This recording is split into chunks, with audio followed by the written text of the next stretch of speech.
بسم الله الرحمن الرحيم. شقة الأستاذ أحمد أبو رفاعي. نبدأ الصالة معمولة نظام بيت نور.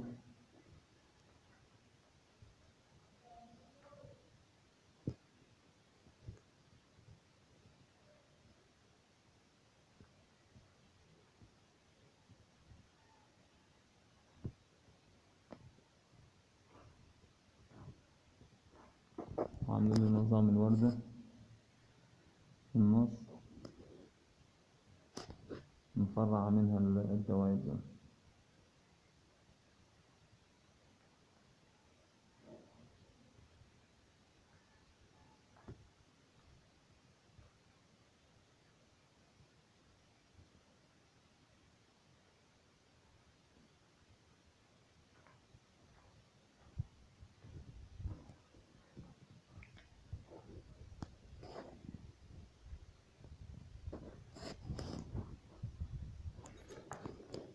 عاملين النظام 3 أرفف.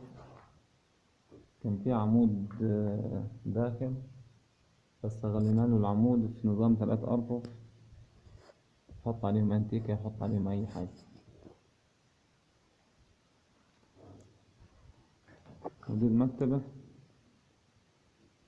خفيفة كده وسمبل، يعني بسيطة.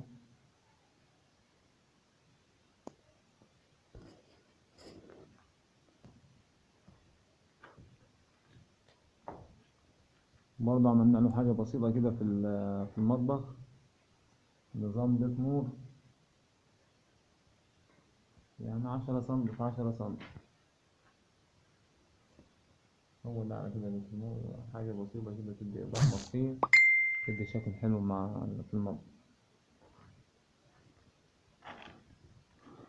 عملنا له في أوضة النوم نظام الهلال، والثلاث شرايح دول داخلين فيها، عاملين له 3 سبوتات، وعاملين له إضاءة مخفية فيه. حاجة بسيطة برضه.